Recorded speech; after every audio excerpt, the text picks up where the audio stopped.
Hello there, it's time for another Yiɗaki of the month, video edition this time. So since I started doing this, I showed you a lot of very lovely looking and very awesome playing Yiɗaki. So how about something different? Let's look at a bad Yiɗaki. But it's actually a really good didgeridoo. So I think it's maybe a little instructive about the difference between Yiɗaki and didgeridoo, we could say. So this is a big ugly log. Look at the bottom there, there's no light on it. Kind of irregularly, lumpily shaped. Had a big mouth opening that I put some yellow wax on. Too big for a normal Yiɗaki mouthpiece. So this is from 1999. This is actually from my first trip to Northeast Arnhem Land.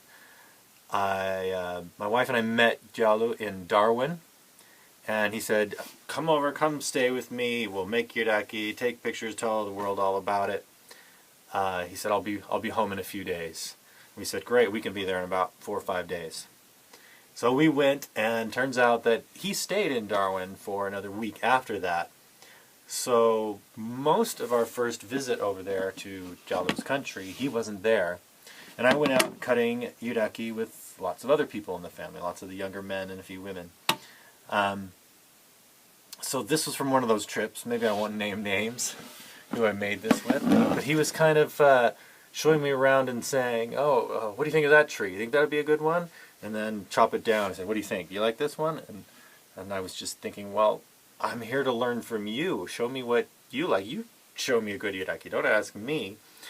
So this one got cut, and yeah, like I said, it's pretty open board. It's too big at the top for what nearly all Yolngu would prefer, and it's too, yeah, it's just too deep. So even if it was cut shorter to be higher pitch, it would just be short and fat, and just not the kind of tone and not the kind of playing pressure that Yolngu prefer in Yiɗaki. So I think this was pretty much destined to be firewood. When Jalu did show up in the last few days, I was there on that first visit, and I went out cutting with him. Somebody else in the family finished this one up while we were out, so it got finished after all. And Jalu didn't like it, and said, "Well, do you want it? You want it? I don't know, $150? You want it?" And I said, "Well, sure, I'll take it off your hand, save it from being firewood, and save him from having to sell it to somebody else, being that it's not one that he really made, not one that he really liked." And I said, "Well, it plays fine for my style, even if it's not a great Yolngu Yiɗaki. So yeah, I'll take it." And it got painted up with the other two better Yiɗaki that I got on that first visit, and I took it home. Actually took it to our next stop was Cairns, and yeah, I remember saying to my wife in our little hostel there, "It's a terrible Jalu Yiɗaki, but it's a Stephen Kent would rip on this thing." And then fast forward 2003, Jalu and some of the family were in the U.S. for the Joshua Tree Didgeridoo Festival, and stayed a night at my house in San Diego, and he played through all my instruments. He picks up this one, and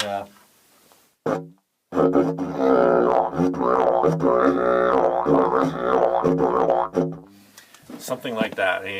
He probably didn't even play it that long. He kind of probably only had a vague memory of it and thought it looks like one of mine, but yeah. So he played it briefly and kind of put it back down.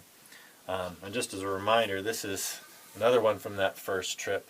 This was his favorite of the bunch, so I'll play this the same way.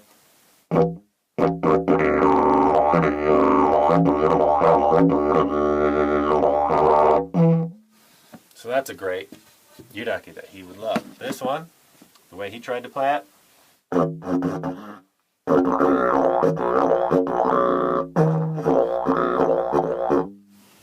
just not the right thing.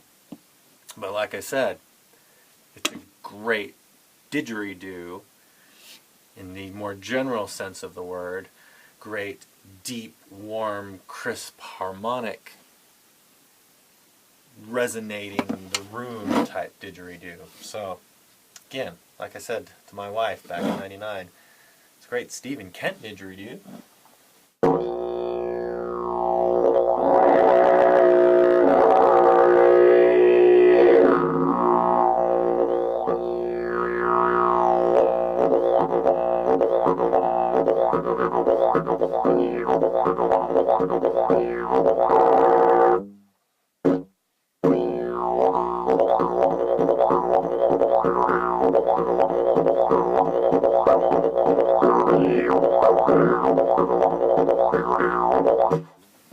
Probably not great sound on my little iPad mic in this dead room, but I think you see what I mean. It's deep, has good harmonics.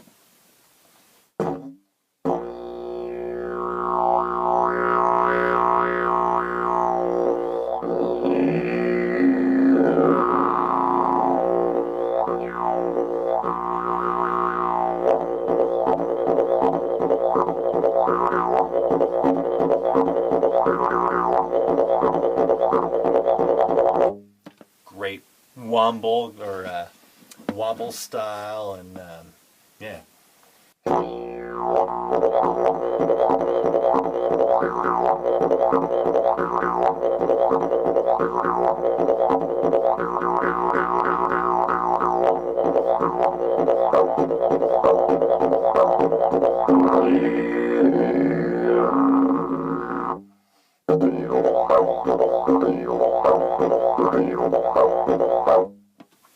But it's not a Yiḍaki.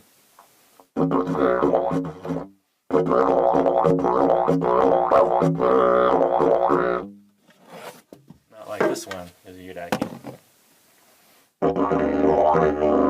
And it's not, I mean, the difference in key is, it's a stark contrast there, but it's just the tightness in the upper section, the more conical nature of it, the more raw guttural sound as opposed to the warm and harmonic sound. And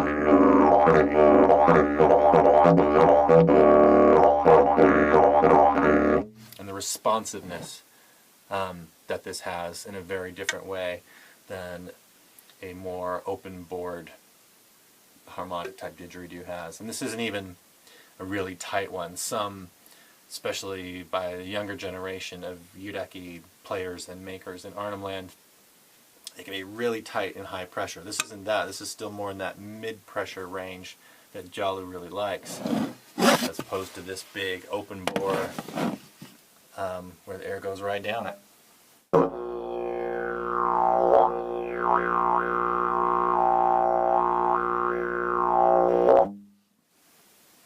Alright, I don't have any big eye-opening conclusions other than that. Just thought maybe that would be a little interesting to some of you out there, that